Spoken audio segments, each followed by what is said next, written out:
One Saturday morning in October of 2023, a man named Walter Briggs paid $50 for a locked metal chest that nobody wanted. He did not haggle. He did not ask questions. He counted two 20s and a 10 from the billfold in his back pocket, set the bills on the folding table without ceremony, and lifted the chest by its rusted handles. The chest was heavier than he expected. His knees were 87 years old, and they said so plainly.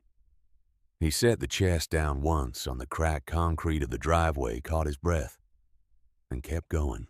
The man running the yard sale watched him from a folding chair near the garage door. His name was Clayton Voss.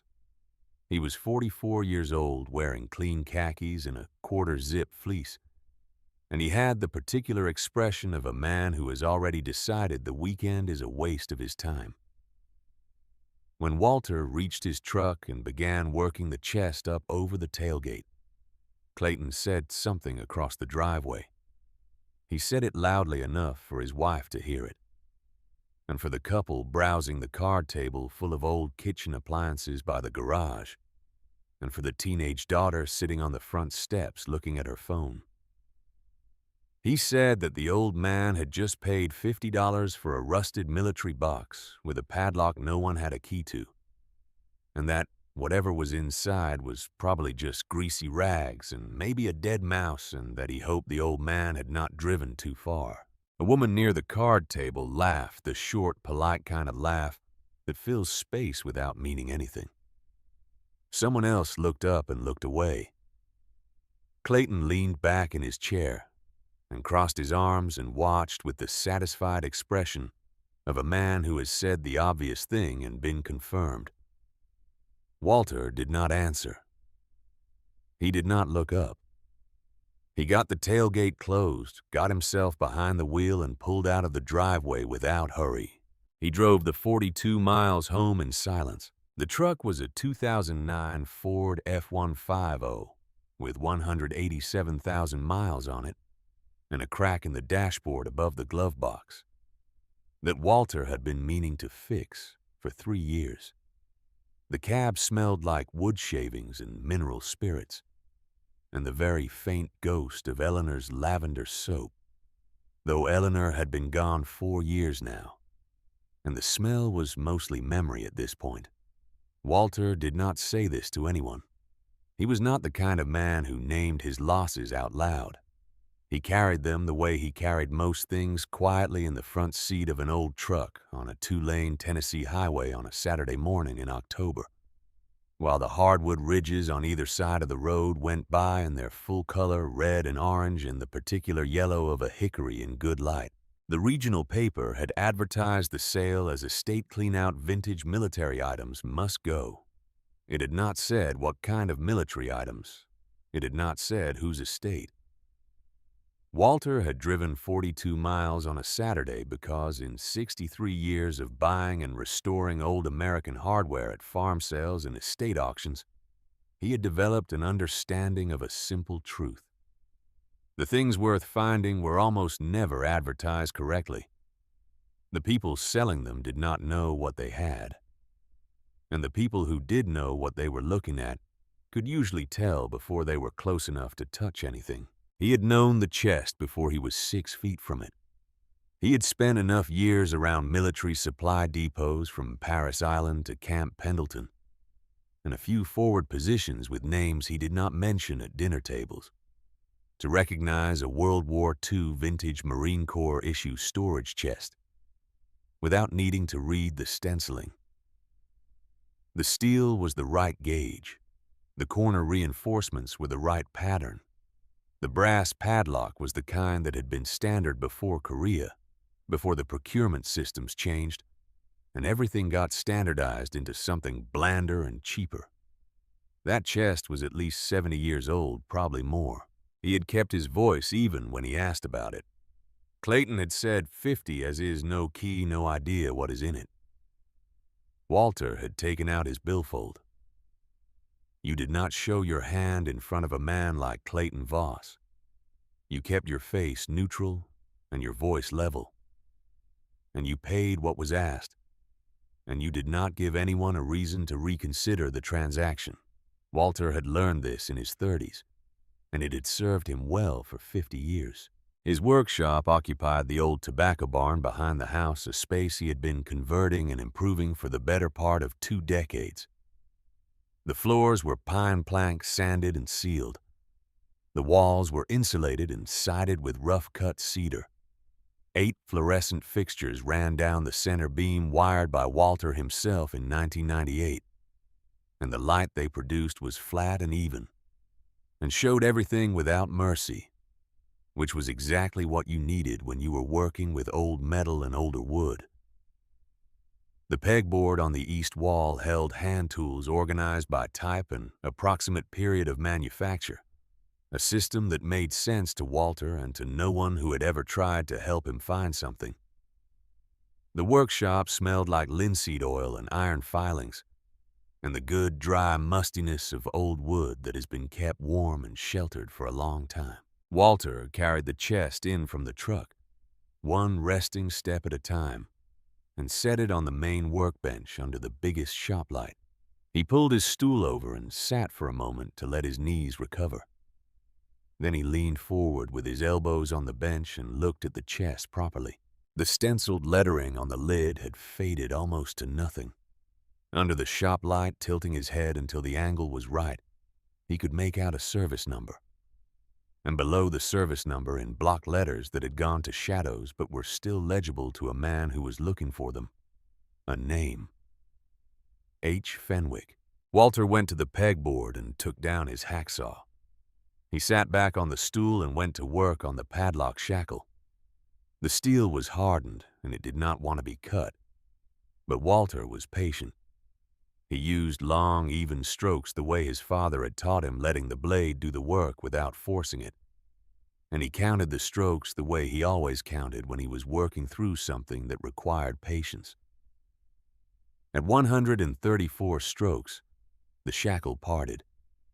He caught the lock in his palm and held it there, feeling the weight of it.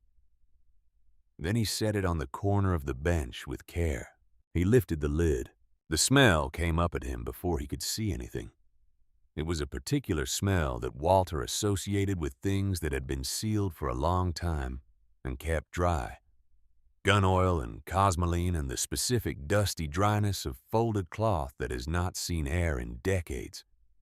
He had smelled it before in attic trunks and old footlockers, and once in a storage unit in Memphis where a man was liquidating his father's belongings and had no idea what most of it was worth.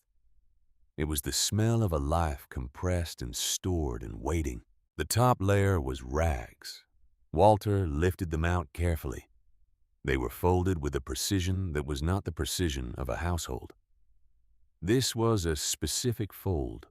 Corners' exact edges aligned the fold of a man who had been trained to do everything a particular way and who had never unlearned it.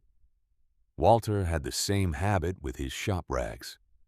He recognized it. Under the rags was a bundle wrapped in canvas olive drab, tied with waxed cord that had gone brittle over the years. Walter untied it with his fingernails, working carefully at the knot, not cutting it, unwrapping the canvas slowly and setting it flat on the bench. Inside was a sword. He sat very still for a moment. It was a Japanese officer's sword, a Type 98, the standard field pattern of the Imperial Japanese Army in the Pacific. The scabbard was covered in field cloth rather than lacquered wood, which meant this was not a parade piece. This was a working officer's sword, the kind a man carried into actual combat. The hilt wrap was dark leather, dried and cracked along some of the edges, but fundamentally intact. Walter drew the blade 2 inches from the scabbard, just enough to see the steel. The metal was clean. Not polished, but clean. Someone had put oil on it before sealing this chest, and the oil had done its job across however many decades had passed since then. The temper line along the edge was visible in the shop light, a faint wavering line in the steel, like a heat shimmer, the mark of a blade that had been hand-forged and differentially hardened in the old way. He slid it back into the scabbard and laid it on the bench with both hands. He had seen a few of these over the years at gun shows and one estate auction in Knoxville, and the display cases of the Marine Corps Museum in Triangle, Virginia, which Walter had visited twice. He knew enough to understand that this was not a stamped production blade, the kind turned out in volume when Japan was running short of everything in the last years of the war. This blade had been made by a craftsman. This was a sword that a family had owned for possibly more than one generation before it crossed the Pacific. Beside where the canvas had been was a manila envelope, the paper gone stiff at the edges and darkened at the corners where moisture had found it at some point, and dried away again. Walter worked it open with the tip of his pocket knife going slowly, not tearing anything. Inside was a single document on heavy paper, typed in Japanese characters in vertical columns on the right side, and below them an English translation typed on a military typewriter. The stamp in the upper right corner was Marine Corps issue red ink that had faded to rust. The heading read, "Surrender of Arms, documented in the field. February the 28th, 1945. Iwo Jima." A Japanese officer's name appeared at the bottom in ink. Below it, in different handwriting, careful and small and with a slight backward slant, the name of the receiving Marine. Corporal Harold M. Fenwick, 28th Marines, 5th Marine Division. Walter read the name twice. Then he looked at the lid of the chest and the letters stenciled there. H. Fenwick. He sat with that for a while. He reached back into the chest. There was one more thing, a photograph face down at the bottom tucked against the near panel. He turned it over. It was a black and white photograph printed on heavy paper with white borders, the kind made in the 1940s. The image showed a young Marine standing on a rocky volcanic summit. The man was lean in the way men get lean when they have been in the field for weeks and not eating properly, and his utilities were dirty, and his face was burned from the sun. Behind him in the middle distance was a flagpole with something being secured to it, the details unclear at this size and age. The wind was blowing. You could see it in the way the man's clothing was pulling in, the way his jaw was set against it. He could not have been more than 19 years old, maybe younger. His face had that quality that faces have at that age when they have seen something that has reorganized everything behind the eyes. Not hardness. Something more complicated than hardness. The expression of a man standing in the aftermath of something very large, trying to take the true measure of it, not yet knowing that he would spend the rest of his life trying and never quite arriving. On the back of the photograph, in the same small, careful handwriting as the document H. Fenwick, Suribachi, March 1st, 1945. Walter set the photograph on the bench in front of him and looked at it. The famous flag raising on Suribachi had happened on February 23rd of 1945. That photograph, the one that became everything, had been taken that morning. This photograph was dated March 1st. 6 days after the most documented moment of the entire Pacific War, this young man had been standing on that same summit in the wind, and someone had taken his picture. And 5 days after that, according to the document on the bench, this same young man had accepted the surrender of a Japanese officer in the field, alone. There were no counter-signatures on the document, no witnesses listed, just his name. Walter did not move for a while. There was one more thing in the chest. He had almost missed it. At the very bottom, tucked flush against the end panel and very nearly the same color as the metal beneath it, was a rectangular bundle wrapped in oilcloth, folded and refolded until it was about the size of a large paperback book. Walter lifted it out and set it on the bench. The oilcloth had cracked along the fold lines, but held together. He unwrapped it. Inside was a composition notebook.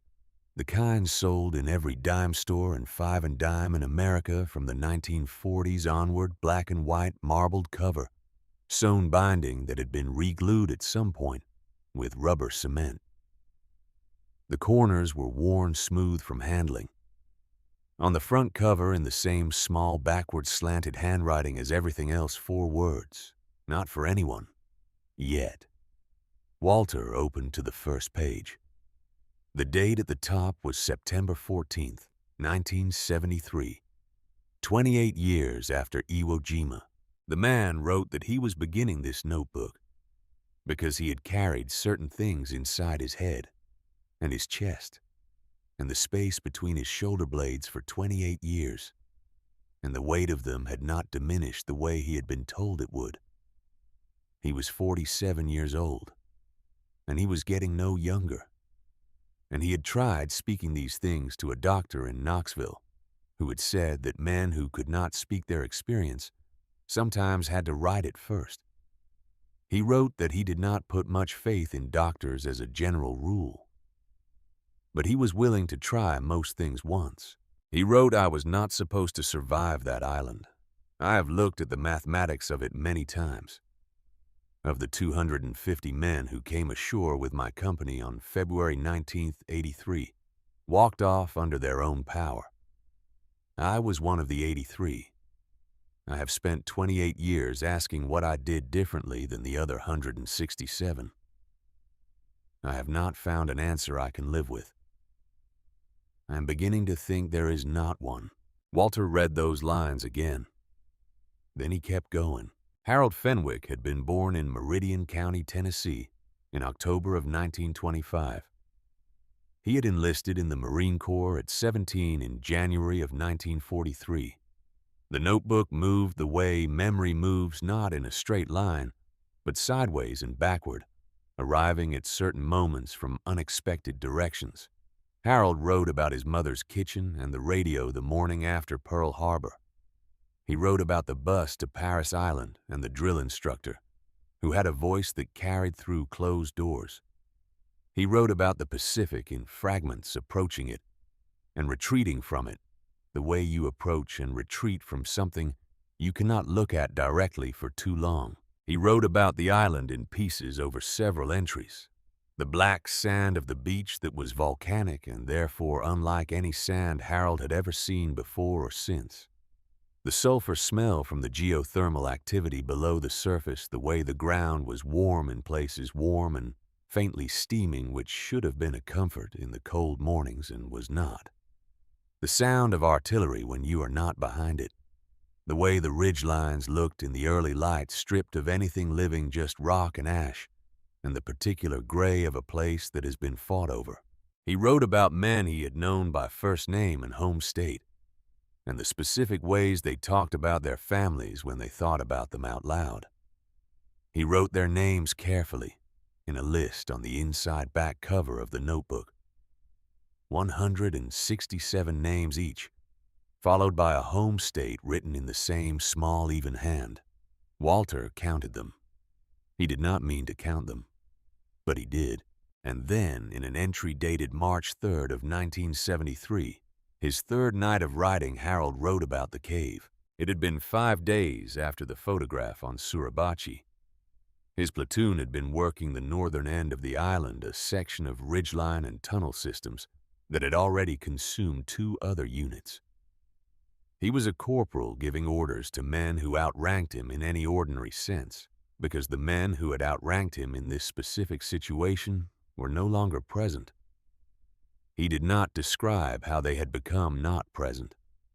He wrote around it the way he wrote around most of the direct things coming at them from the side. The Japanese officer had come out of the cave mouth at dawn with his hands at shoulder height, and his face composed in a way that Harold said he had not immediately understood. The man was older than Harold had expected, perhaps 35, and he had been without food and water for days. Harold could see that. But he came out of that cave the way a man comes out of a room he has decided to leave. Deliberately. Knowing what it meant and choosing it anyway. He had looked at Harold specifically, not at the rifles the other Marines had raised, at Harold. And Harold had understood from the way the officer looked at him that the man was looking for the senior Marine present, the same way you look for a specific person in a crowd. The officer reached down slowly, both hands visible and empty, and unbuckled his sword belt. He lifted the sword clear of his side and held it across both open palms extended toward Harold, and he said 2 words in English, "Honorable man." Harold wrote that he did not know what to do for a moment, that nothing in his training had covered this particular situation, that he was 19 years old and had not slept properly in 11 days, and the island smelled like sulfur and things he did not name in the notebook. He wrote that he took the sword with both hands because it was the correct thing to do, though he had not known how he knew that in that moment, only that he had known it. He wrote that he had never been able to explain it since. He carried the sword and the surrender document off that island and onto the transport ship and eventually back to Tennessee, and he did not show either one to another person for the remaining 78 years of his life. He wrote that this was not shame. He wrote that it was something else that he was still working out how to name. He wrote that the men who had not come back deserved the remembering, and he had come back, and the talking felt like something that belonged to the dead rather than to the living. He wrote, "I do not know how to say this to a person who was not there. I have tried several times. I cannot get the words to land correctly, so I have mostly stopped trying." Walter set the notebook down for a moment. He looked at the photograph of the young man on the summit, with the wind in his utilities, and the 19-year-old face that already held something no photograph could have prepared you for. He picked the notebook back up. 40 pages later, in an entry dated November 11th of 1979, Veterans Day, Harold wrote a single careful paragraph that changed the temperature of the room. He wrote that he had received a letter from the Department of the Navy. The letter said that his service record had been reviewed, and that an original commendation submitted on his behalf by Captain Ira Morrison of the 28th Marines in March of 1945 had been located at the National Personnel Records Center. The commendation had recommended Harold M. Fenwick for the Medal of Honor for actions taken on Hill 362B on February 27, 1945, specifically for remaining in an exposed position under direct fire to recover a wounded Marine after his unit had been ordered to fall back. Captain Morrison had been killed on April 3, 1945, 9 days after submitting the commendation, before the paperwork had cleared the necessary channels.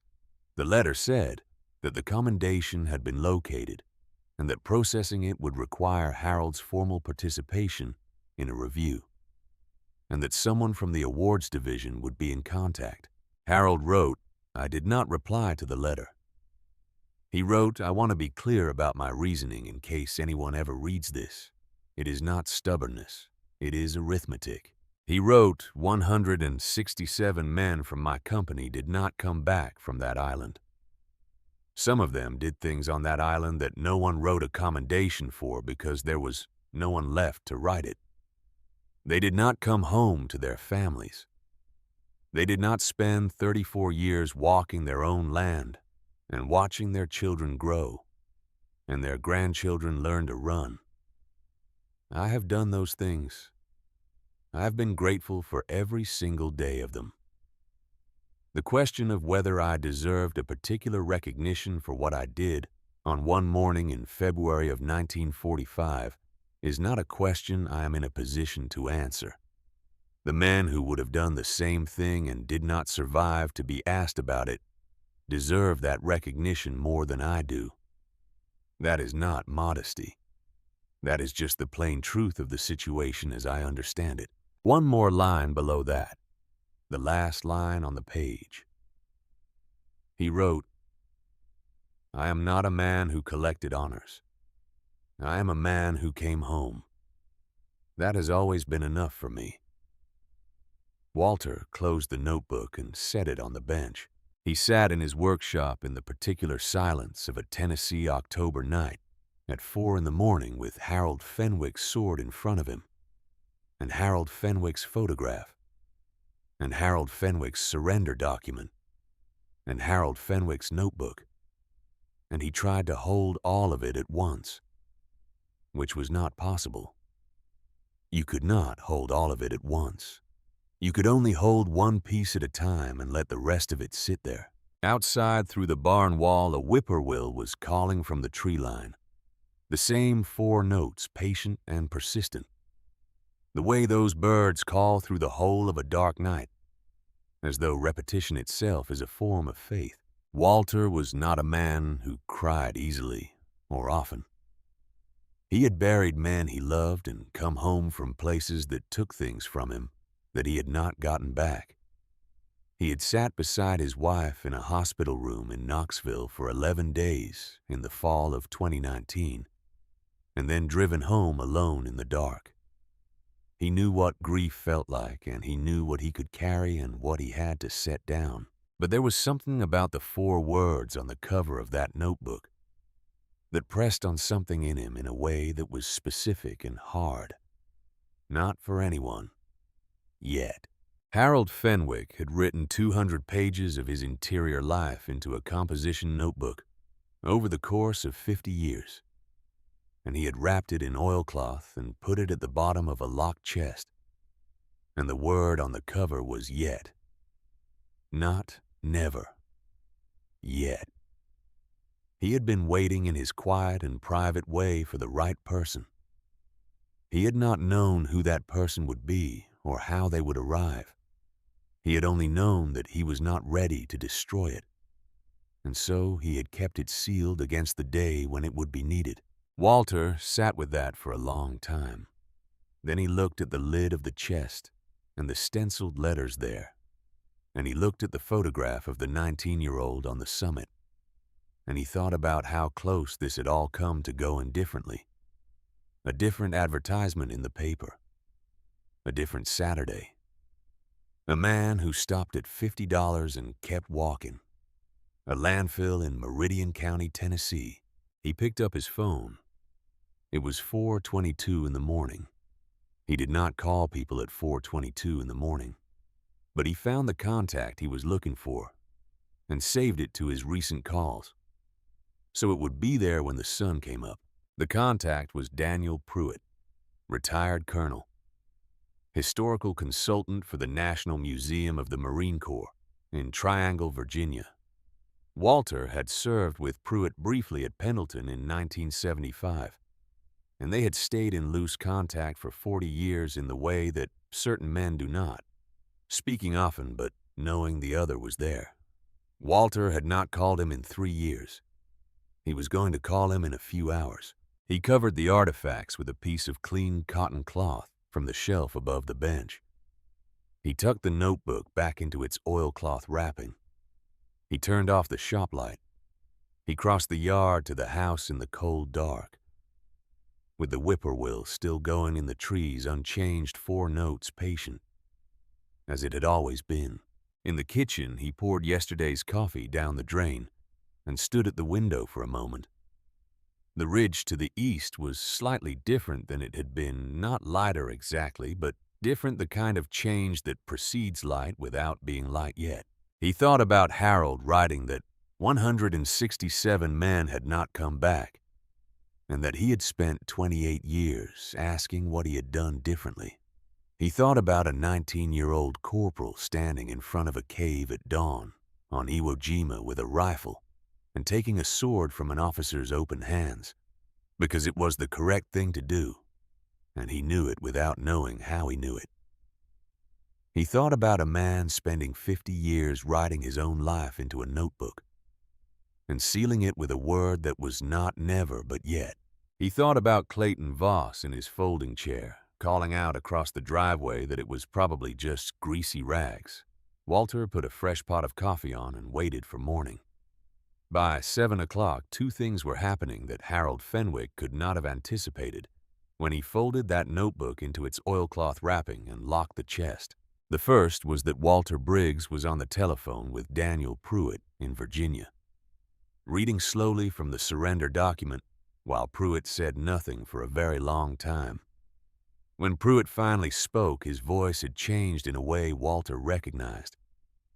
Pruitt said to touch nothing and show nothing to no one, and said that a retired general named Raymond Cole would be calling before noon, and said that Walter needed to understand that what was sitting on his workbench was not simply unusual.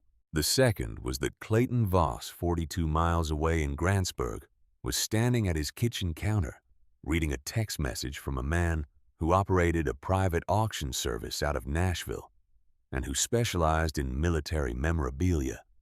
The message said that a client had contacted him about a military chest sold at an estate sale in Grantsburg the previous day, and that certain items of this nature could bring very significant figures at private auction, and that Clayton might want to consider whether the transaction had been fully completed in a legally airtight manner, and that he would be happy to discuss the matter at Clayton's convenience.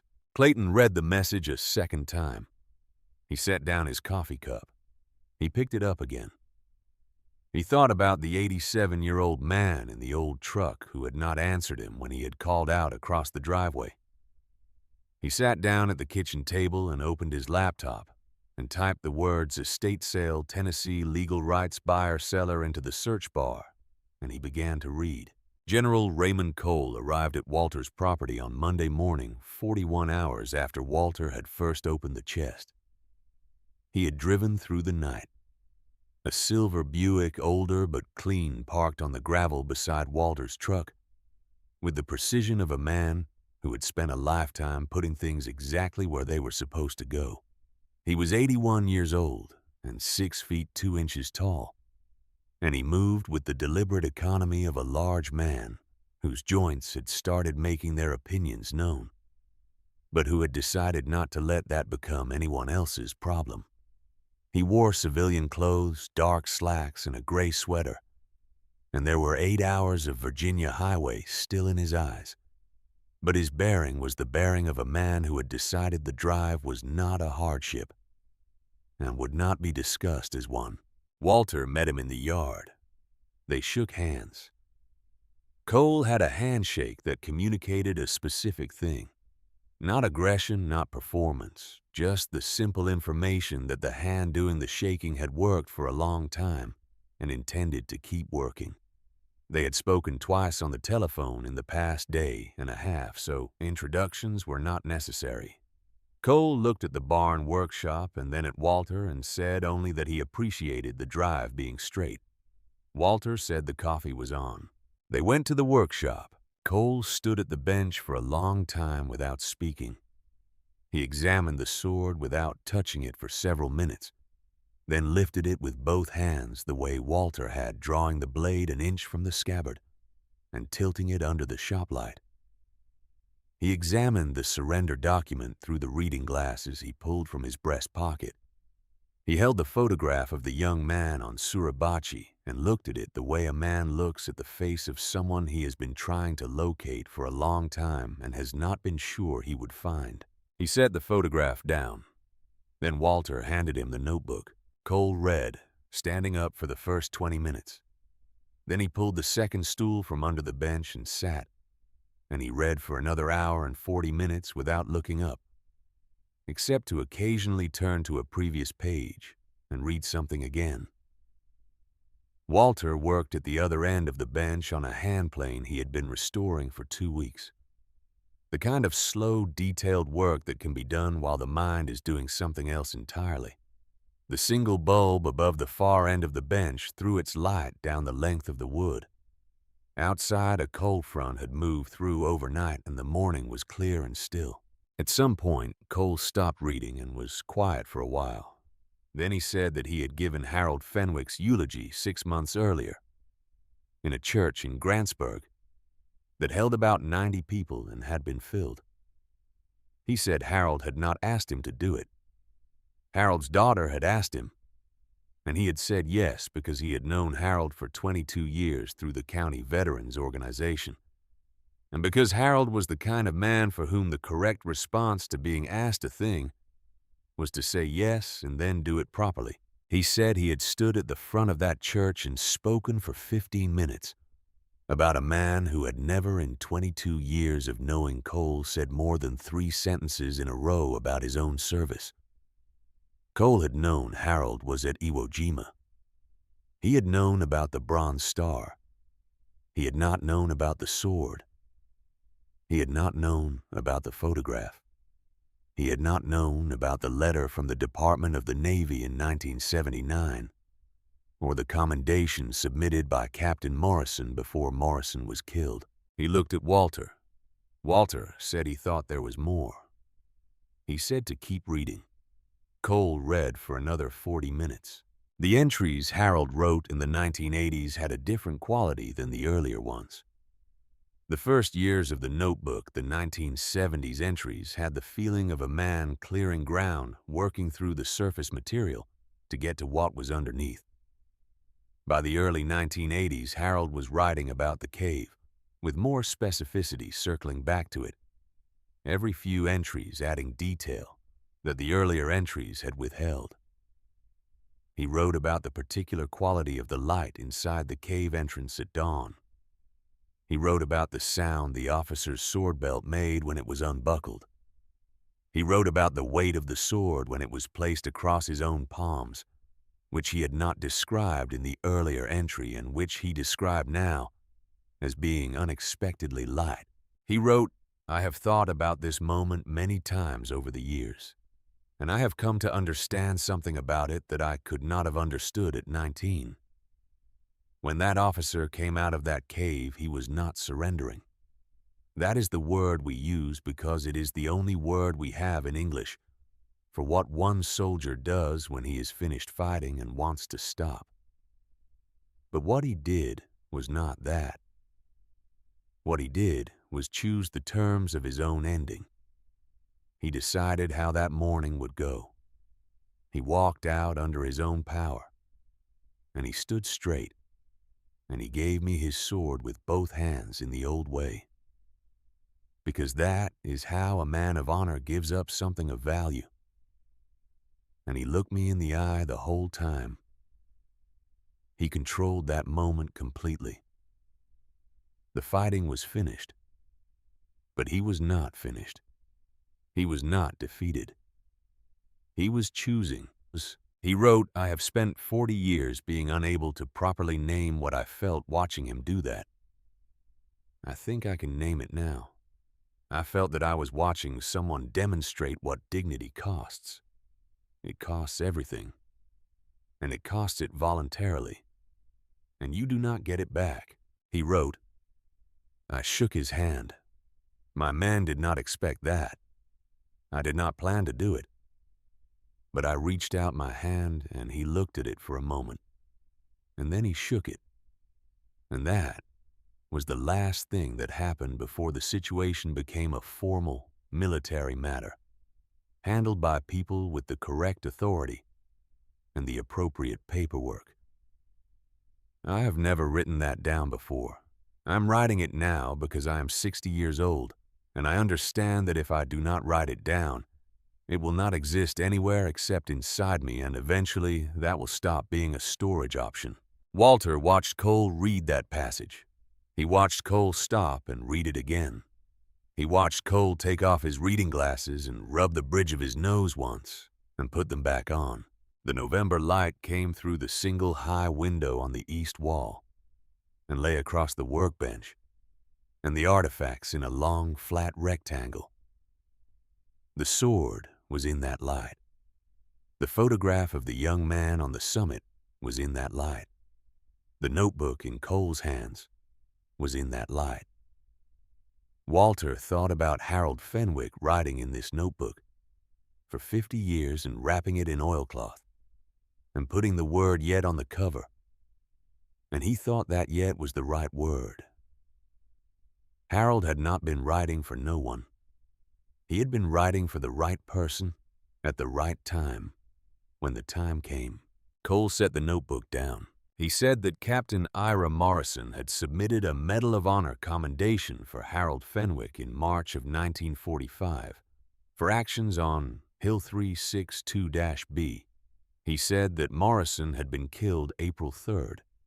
He said that in his experience of military records and institutional memory, a commendation that died with the officer who submitted it had approximately 1 chance in 40 of ever being located and processed correctly through the system. He said that Harold had apparently been notified in 1979 that it had been located, and Harold had not replied. Walter said he knew. Cole looked at him. Walter said to read the 1989 entries. Cole found the year and read. In the fall of 1989, a veterans advocacy organization in Knoxville had contacted Harold Fenwick. They had located the 1979 notification letter and the absence of any response, and a staff member named Brenda, who Harold referred to throughout the entry only as Brenda, had driven to Meridian County and sat at Harold's kitchen table and explained to him that the commendation was still processable, that the window had not formally closed, that men with documentation as specific and well-preserved as what Harold apparently had were rare, and that she could guide him through the process if he was willing. Harold wrote that Brenda was a serious and capable person, and that she had driven a considerable distance and deserved a serious answer. He wrote, "I told her the same thing I would tell anyone who asks me this. The question is not whether I did what Captain Morrison said I did. I did. The question is whether a particular piece of metal on a particular ribbon changes anything about the men who did not come home. It does not. The question is whether it changes anything about the work I still have to do on this farm, or about what I owe to my daughter and to her children. It does not. The question is whether Harold Fenwick needs the Department of the Navy to tell him who Harold Fenwick is at age 63. He does not." He wrote, "Brenda was quiet for a while. Then she said she understood and she would not bring it up again. She had good coffee. We talked for another hour about her father who had served in the army in Korea. She left at 3 in the afternoon. I watched her drive down the county road and thought that I was grateful there are still people who will drive a long way for a thing they believe in. That quality has always seemed to me the most important one." Cole read that entry twice. He closed the notebook. He held it in both hands for a moment, and then set it carefully on the bench. He said that in 43 years of military service and another 9 years of working with the foundation, he had been present for many recognitions and many ceremonies and many moments when a man received something the institution had decided he deserved. He said that in his experience, the men who needed those moments least were almost always the men who had earned them most. He said that Harold Fenwick was the most complete example of that truth he had encountered in a long life of encountering examples.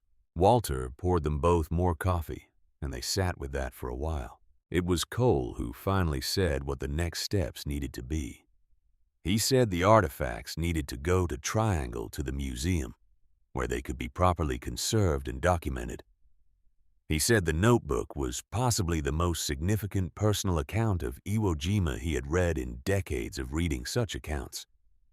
He said that the Medal of Honor commendation was still processable, that the advocacy organization Brenda worked for had been right about that the documentation Harold had preserved was exactly the kind of documentation the review board needed, and that he personally was prepared to submit the formal petition through the correct channels.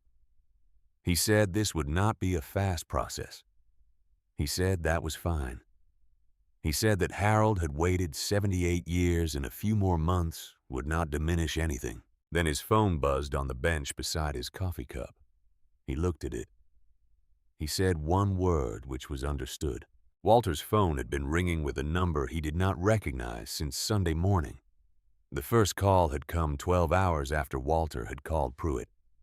The second had come Sunday afternoon. The third had come at 7:40 Monday morning while Walter was in the workshop reading the notebook for the second time.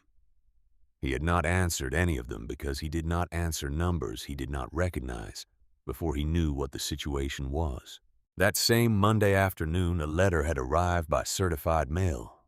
Walter had signed for it at the mailbox without knowing what it was, had stood on the gravel drive in the cold wind reading it, and had then gone back inside and read it again at the kitchen table with his reading glasses on.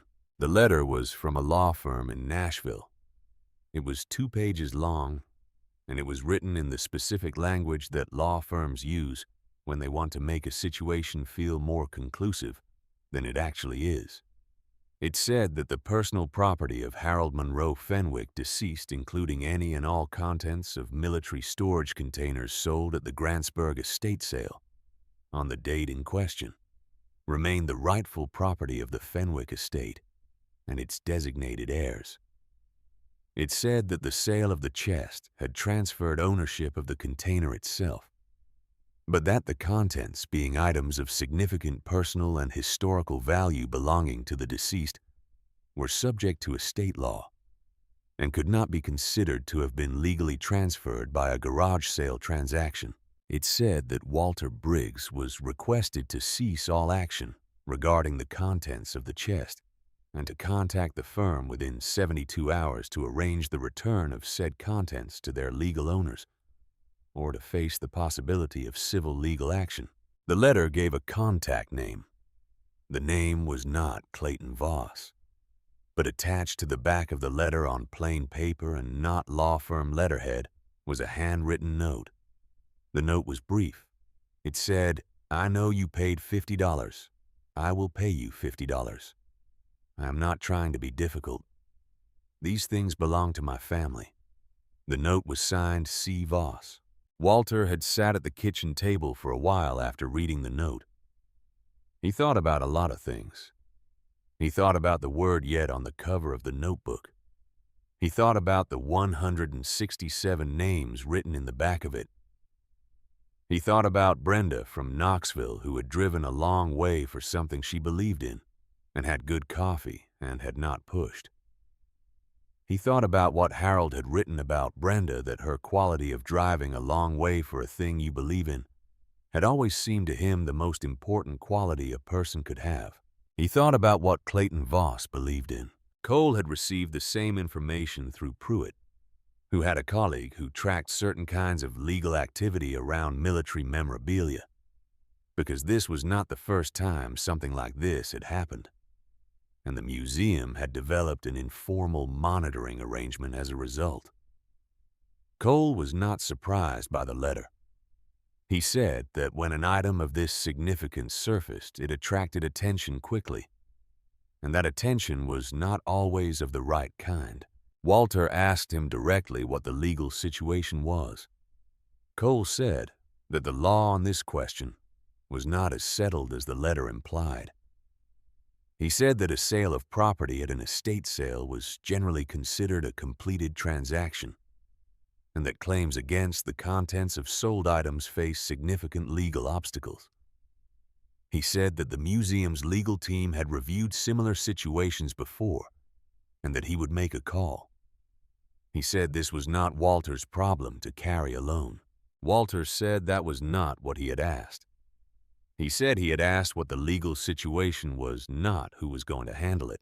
Cole looked at him. He said the honest answer was that it could get complicated if Clayton Voss pushed it and found a judge sympathetic to the estate claim. And that complicated meant time and money and a period during which the artifacts would be in a kind of legal limbo, which would delay everything. He said that it would eventually resolve in Walter's favor in his opinion, but eventually was a word with a long tail. Walter nodded. He said he had expected something like that. He said he was not going to return anything. Cole said he knew. He said he just wanted Walter to know what they were walking into. The next 3 days were a particular kind of difficult that Walter had not experienced in some time. It was not the difficulty of physical work or of grief which he knew well. It was the difficulty of waiting while something you believe is right moves through channels that do not move at your speed and cannot be made to. He spent the time in the workshop with the hand plane and 2 other projects that had been sitting unfinished, and he read portions of the notebook in the evenings. Not the Iwo Jima sections, but the later entries, the ones from the 1990s and early 2000s, when Harold was an older man, writing about his farm and his daughter and his grandchildren, with the same careful attention he had brought to everything else. Harold wrote about weather and soil and the specific quality of light on his land at different times of year, with the precision of a man who had looked at the same ground for 6 decades and had not stopped seeing it. He wrote about a granddaughter named Laurel, who had at age 7 asked him why he had a locked chest in the back of his closet, and who he had told it was just old things that were not interesting. He wrote, "I almost told her. She has good eyes, that child. She would have listened properly. But I was not ready." He wrote, "I am not sure what I am waiting for.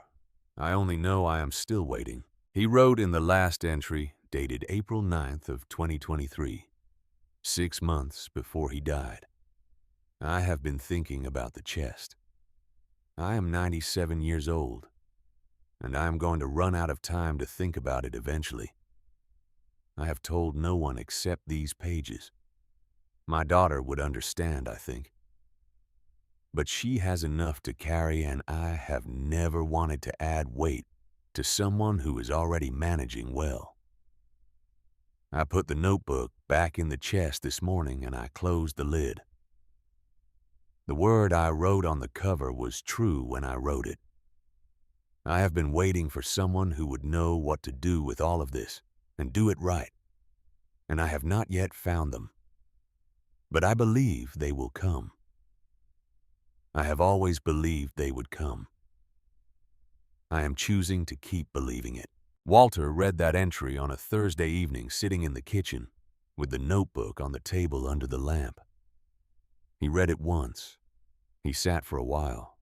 Then he read it again.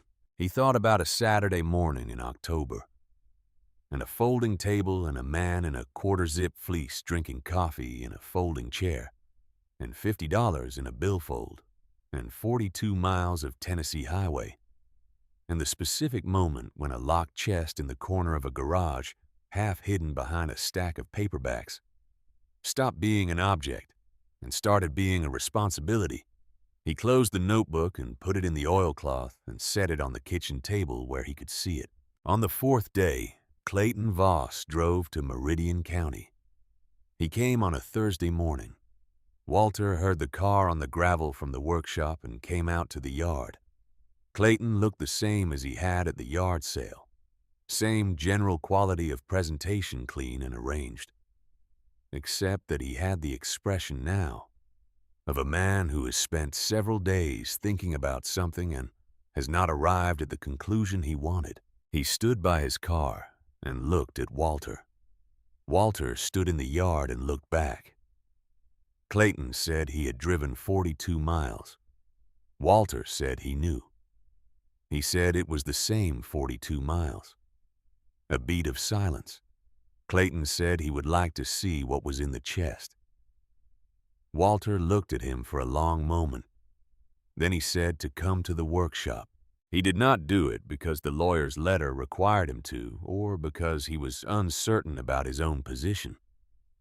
He did it because he thought about what Harold had written in that last entry about believing the right person would come, and choosing to keep believing it.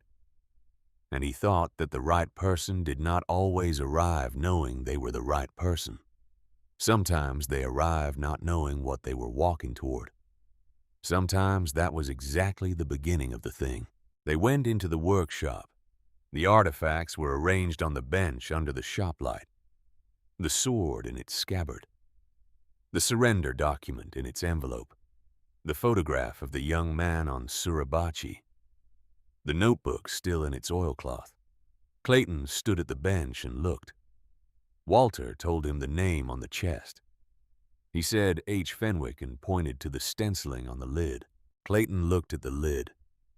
He said he knew his great-grandfather had been in the war. He said he had not known any specifics. He said Harold had died when Clayton was in his late 30s, had lived very nearly 98 years old, and that in all those years Clayton had not known enough to ask the right questions. Walter pointed to the photograph. He said that was Harold Fenwick. He said that photograph was taken on top of Mount Suribachi on March 1st, 1945, 6 days after the flag raising. He said the flag raising was the most photographed moment of the Pacific War, and Harold had been on that summit when it happened, and that the photograph in front of them showed Harold standing in the place where it had happened, and that Harold had never mentioned this to anyone in his family for the rest of his 78 years of remaining life. Clayton looked at the photograph for a long time. Walter picked up the surrender document and held it so Clayton could read the typed translation without touching it. He explained what it was. He explained what it meant. He said that the Japanese officer's name at the bottom was the officer who had walked out of a cave on the northern end of Iwo Jima at dawn on February 28th, with his hands at shoulder height, and that the name below it was the 19-year-old corporal who had received the surrender and accepted the sword. He said that Harold had been alone in that situation, which meant every man above him in the chain of command in that specific context was dead or wounded, and that he had done what he did with no training for it, and no guidance and no one to tell him what the correct thing was. He said Harold had known the correct thing anyway. Clayton looked at the sword. Walter told him about the notebook. He did not hand it over.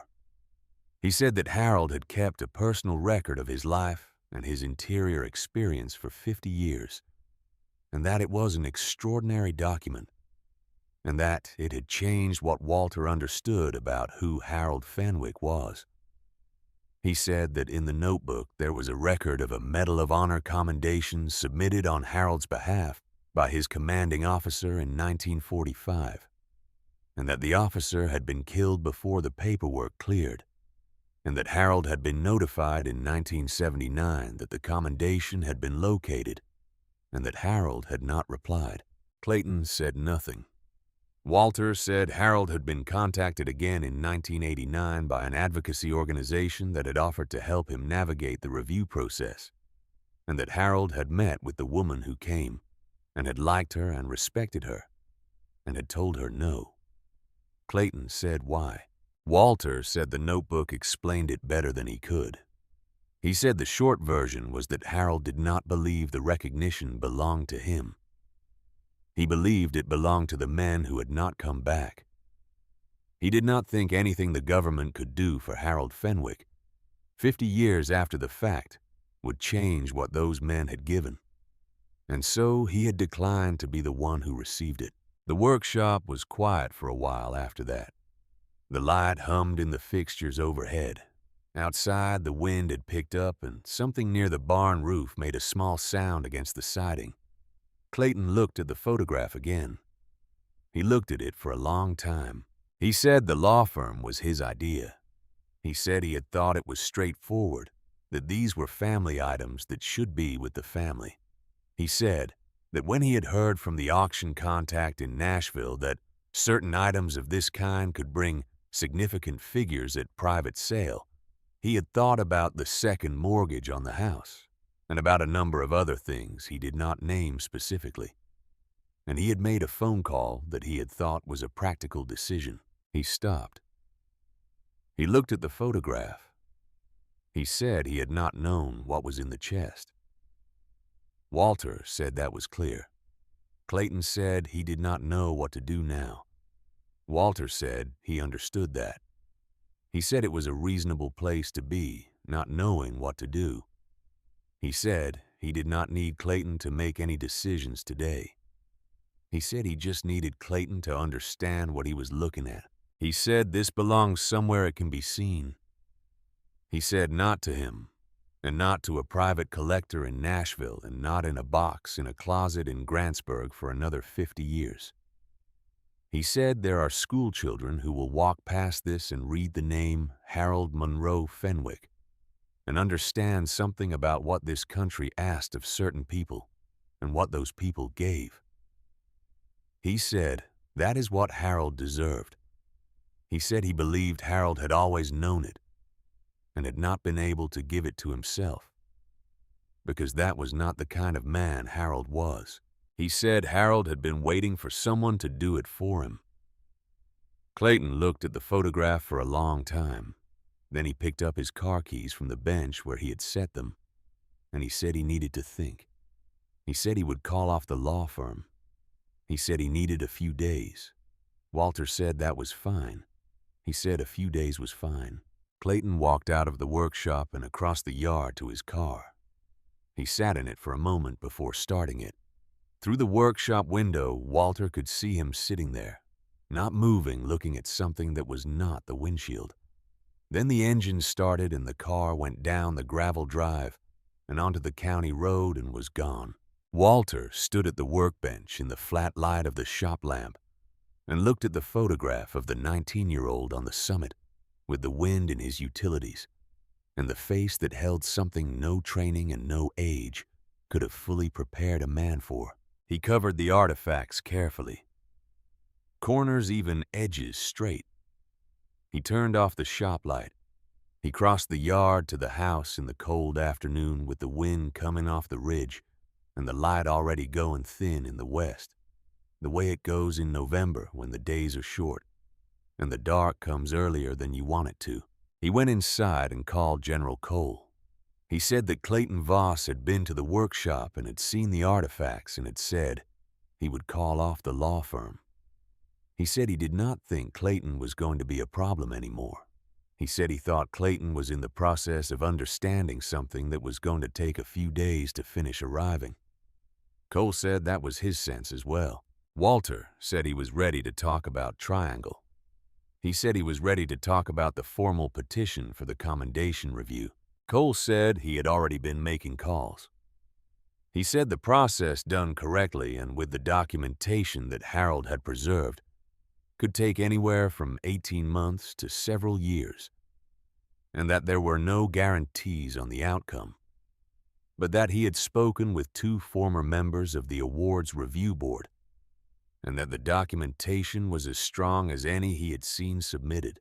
He said he was going to drive back to Triangle in the morning and begin the formal paperwork. He said Walter should know that the museum wanted to host the exhibition, that they had a wing appropriate for the scope of the material, and that they were prepared to name the exhibition for Harold.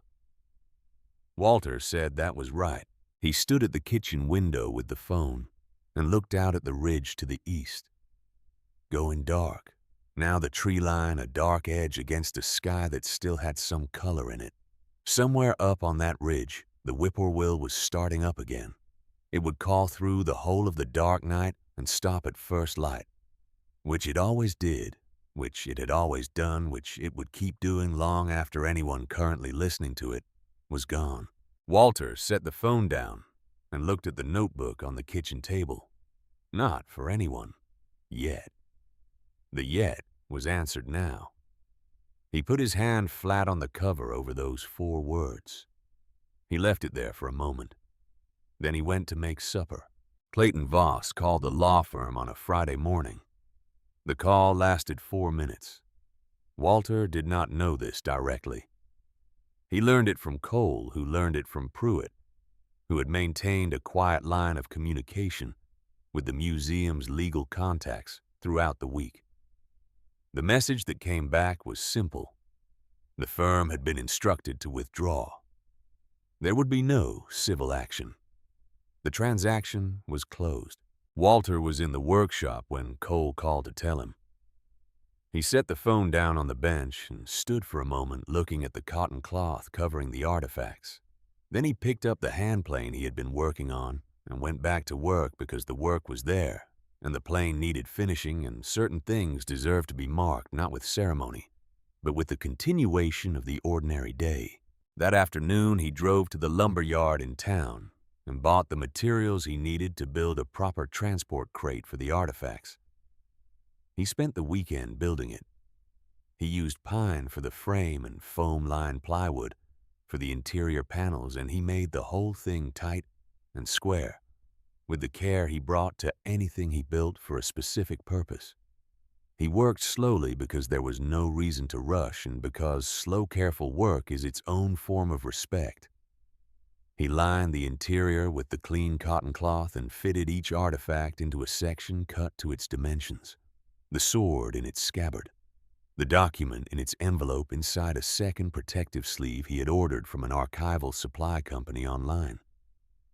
The photograph between two sheets of acid-free board. The notebook in its oilcloth, the 4 words on the cover facing up. He closed the crate and stood looking at it. He thought about the last entry Harold had written in April of 2023, 6 months before he died at 97 years old. He thought about Harold writing that he believed the right person would come, and that he was choosing to keep believing it. He thought about what it costs to maintain that kind of belief, across a long life, to carry something that heavy and that private for that long, and still use the word believe in your last written sentence about it. He put 2 more screws in the crate lid, evenly spaced because it was a long drive to Triangle, and the roads in this part of Tennessee were not always kind. Cole drove down from Virginia the following Wednesday with a colleague from the museum named Hartley, a conservator in his 50s who worked primarily with Pacific War artifacts and who examined the sword and the document with the focused, quiet attention of a man who has spent a career learning to see things very precisely. Hartley wore cotton gloves and used a magnifying loupe and said very little for the first hour, except occasional short statements that were not directed at anyone in particular.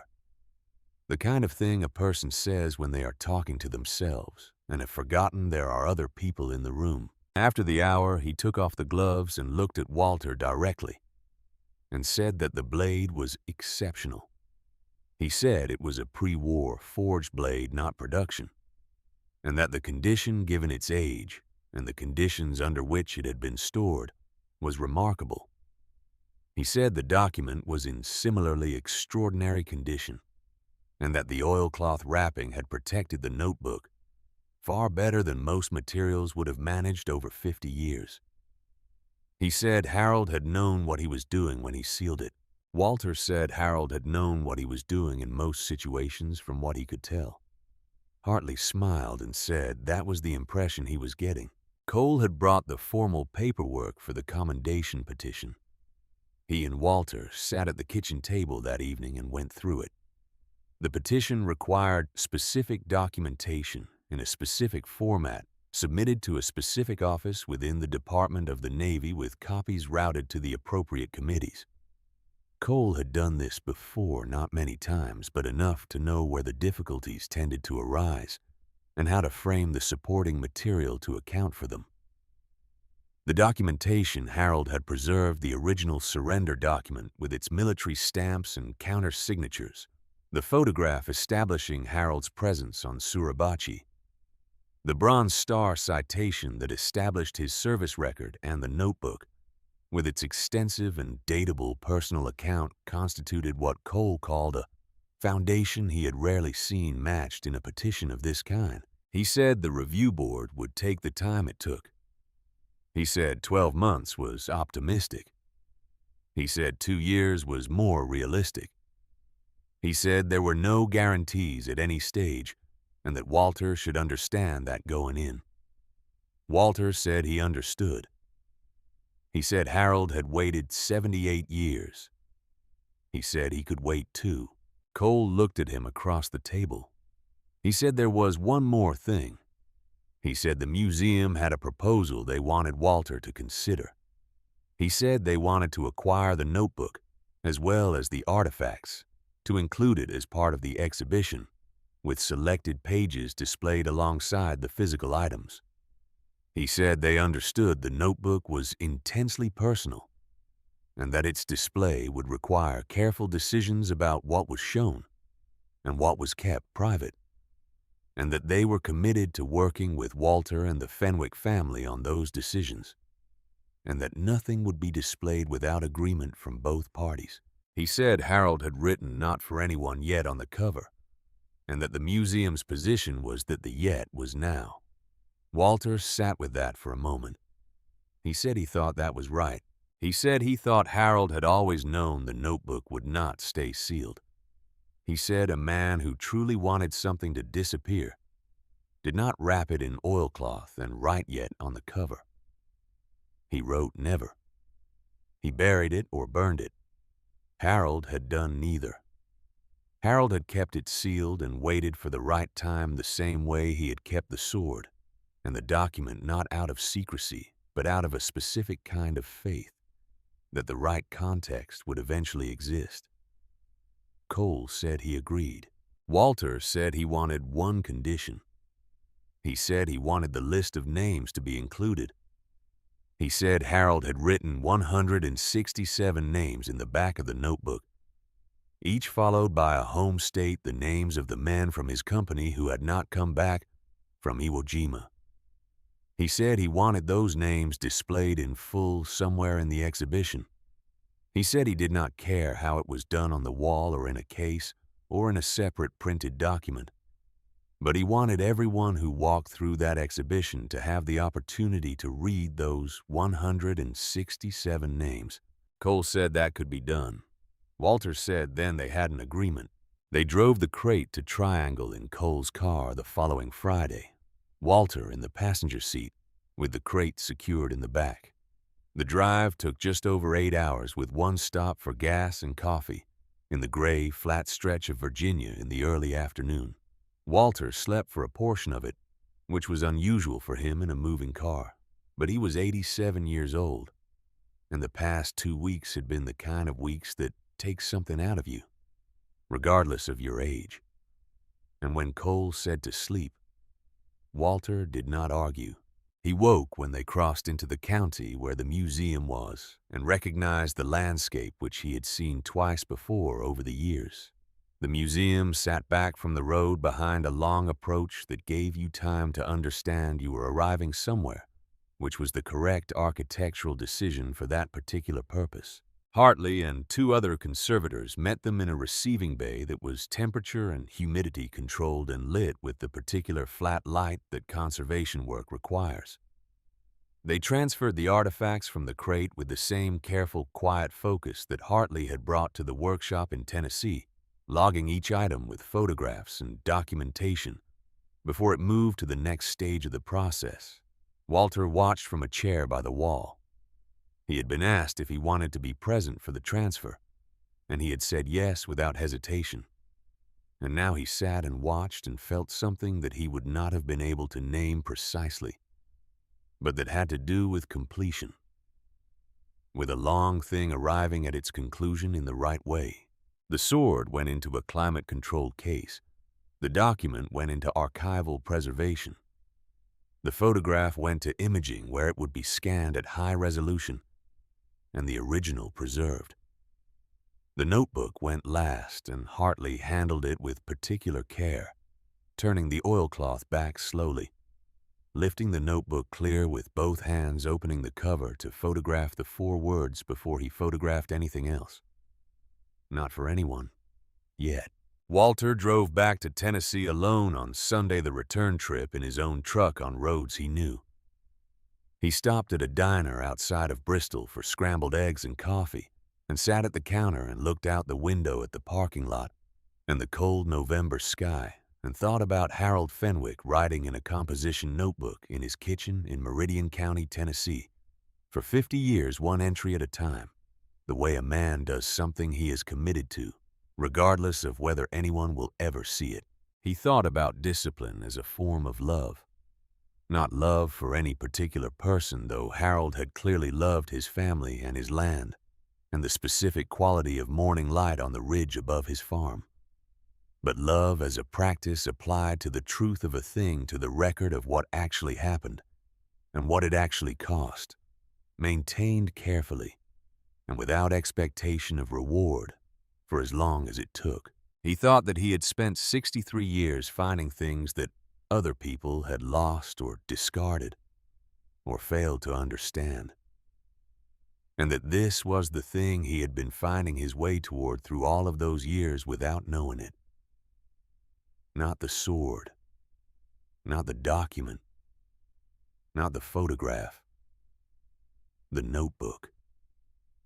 The 167 names written in a careful hand in the back of a composition notebook by a man who believed they deserved to be written by someone, and that he was the one who was left to write them. He drove the rest of the way home in the early dark, with the heater running and the radio off, watching the road and thinking. It was April before Clayton came back.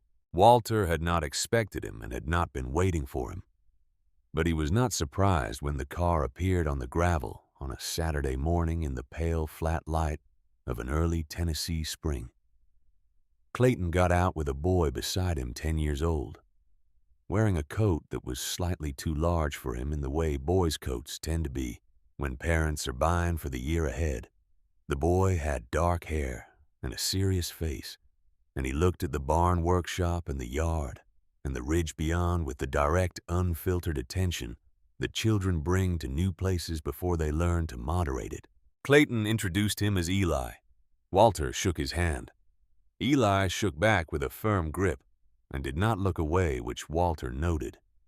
He said it was good to meet him. Clayton said he had been thinking since November. He said he had talked to his wife and to his mother, Harold's daughter, Margaret, who was in her 70s and had grown up knowing Harold as a father, and had not known any more than Clayton had known.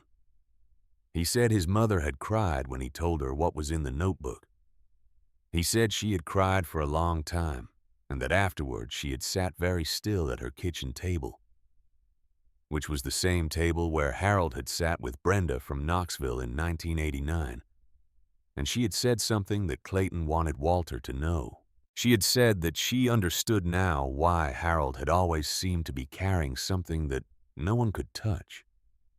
She said she had felt it her whole life. The quality of a man standing slightly apart from his own happiness, watching it from a careful distance, rather than living in the middle of it.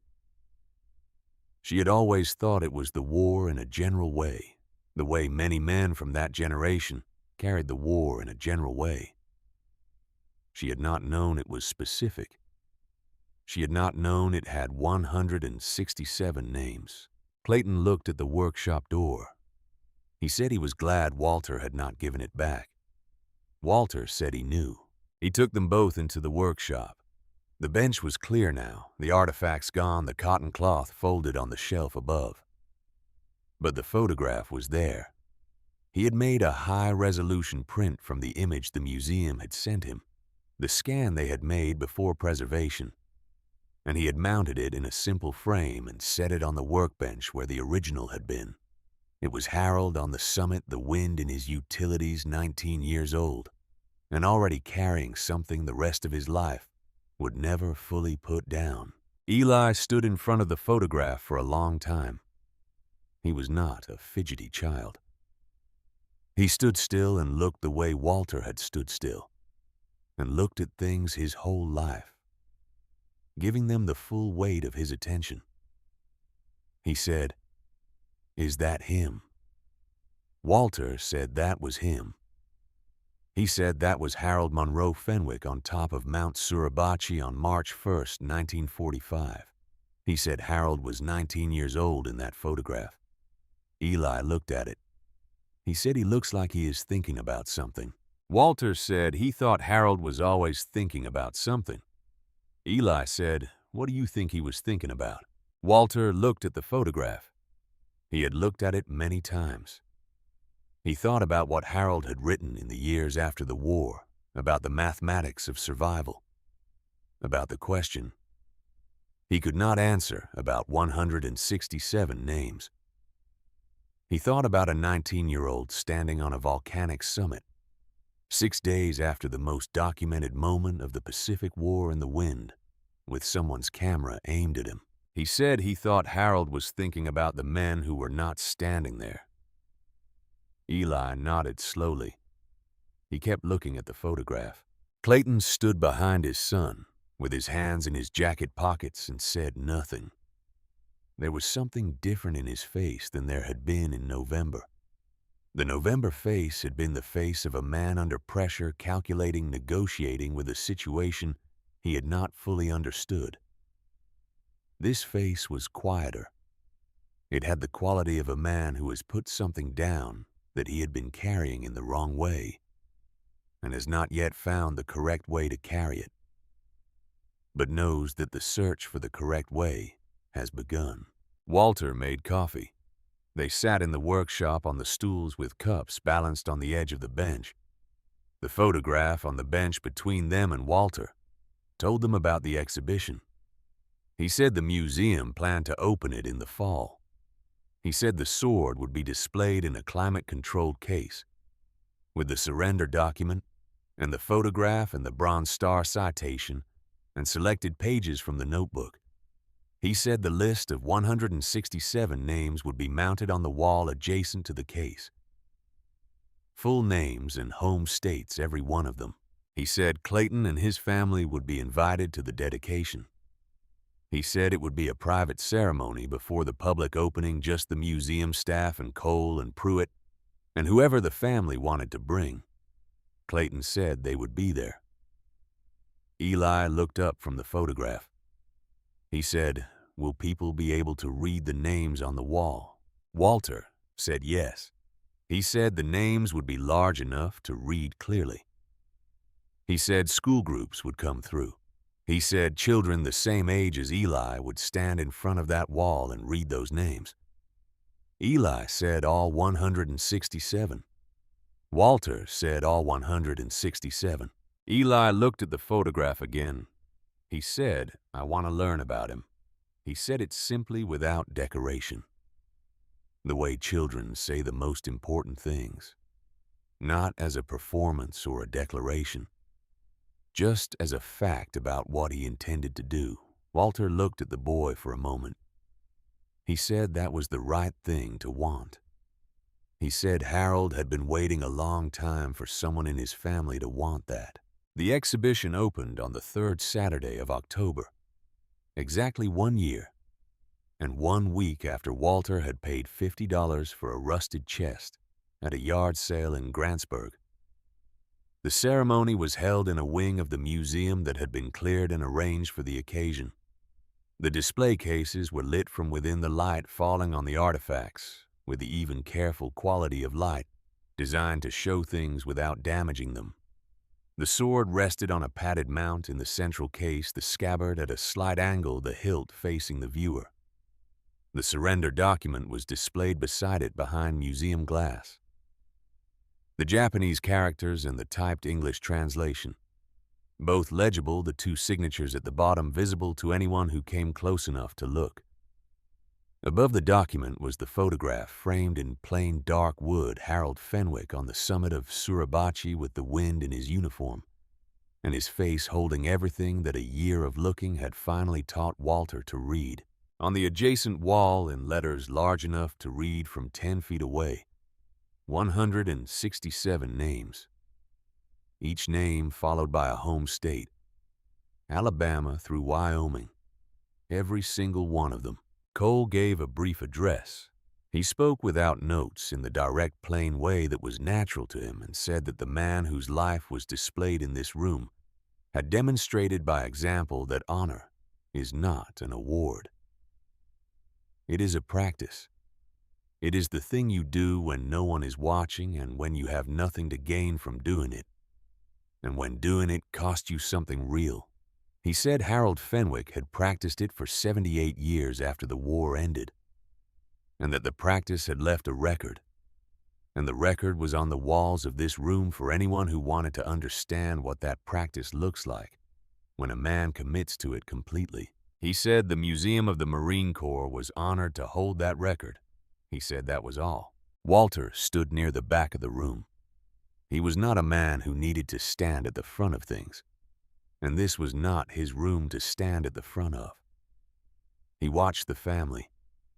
Harold's daughter, Margaret, in her 70s, stood in front of the display case for a long time, with her hand at her side, and her eyes moving from the sword to the document to the photograph. She did not cry. She had the composed stillness of someone who has already done a great deal of her grieving in private and has arrived at something on the other side of it. At some point, she reached out and touched the glass of the case very lightly with 2 fingers. Not pressing, just touching, and then she let her hand fall. Clayton stood with his wife and Eli. Eli had put on a proper collared shirt for the occasion, still slightly too large in the shoulders, and he had combed his hair with some attention. He stood in front of the wall of names and read. Not scanned, not glanced. He read. Walter watched him move along the wall from left to right, his eyes going to each name and stopping there for a moment, before moving to the next one. He was at it for 20 minutes. When he reached the end of the last column, he stood still for a moment and then turned around. He found Walter across the room and looked at him directly, the way he had looked at things in the workshop with his full attention. Walter nodded once. Eli nodded back. Clayton was watching his son. He had been watching him the whole time. He had the expression of a man encountering something in his child that he recognizes from himself at a much earlier age, before the years of practical decision-making had organized his instincts into something more manageable. He looked like he was remembering something. Walter had one more thing to do. He left Triangle the morning after the dedication and drove south through Virginia and into Tennessee on the same 2-lane highways he had driven all his life. The hardwood ridges in their full October color, the way they had been a year ago, when he had made the trip with a locked chest in the bed of the truck and 42 miles of questions in his head. He drove without hurrying. He stopped for coffee outside of Bristol and sat at the counter and looked out the window the same as he had in November, except that now the light was different and the feeling in him was different, quieter. The specific quiet of a completed thing rather than an unresolved one. He reached Meridian County by early afternoon and drove through Grantsburg without stopping. He knew where the cemetery was. He had found it 2 months after the workshop visit had driven past it. 3 times before stopping had walked among the stones in the November cold until he found the right one. He had come back once since then and stood for a while and driven home. And driven. He parked on the road and walked in through the iron gate. The cemetery was a county cemetery, well maintained, the grass cut and the stones upright, and the whole of it carrying the particular dignity of a place where the work of tending the dead is taken seriously by the people responsible for it. The leaves had started coming down, and some of them lay on the grass between the stones in the yellow light of a Tennessee October afternoon. Harold Monroe Fenwick, 1925 to 2023. The stone was plain granite, name and dates and the emblem of the Marine Corps below. Nothing else. No quote, no decoration. Just the name and the years and the Corps emblem, which said enough if you knew what it meant, and more than enough if you had read what Harold had written. Walter stood in front of the stone. He was 87 years old, and his knees were informing him of the walk from the gate, as they informed him of most things these days, and he did not try to silence them. He had been in enough cemeteries in enough countries to know that standing in one is not a solemn performance.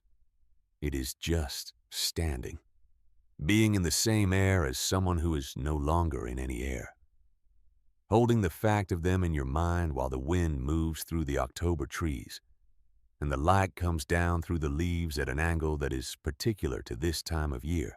He reached into his coat pocket and took out the coin. It was a challenge coin, the kind that Marines have carried since the Second World War. This one was from his own service, a coin he had carried in the same front pocket of the same coat for 11 years through 23 winters and counting. He set it on the top edge of the stone, balanced there, the way such coins are set on the stones of Marines by other Marines in the old wordless gesture that says, "I was here, and I knew what this cost, and I have not forgotten."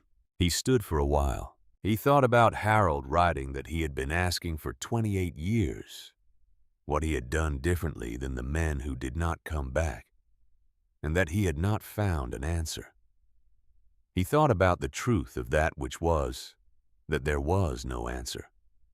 Not because the question was wrong, but because some things are not answerable and the living have to find a way to carry the unanswerable alongside everything else they carry. Harold had found a way. It had taken him 50 years of writing in a composition notebook in his kitchen, and it had cost him in ways that Walter could only partially estimate. But he had found it. He thought about that correctness as a form of knowledge that is not taught.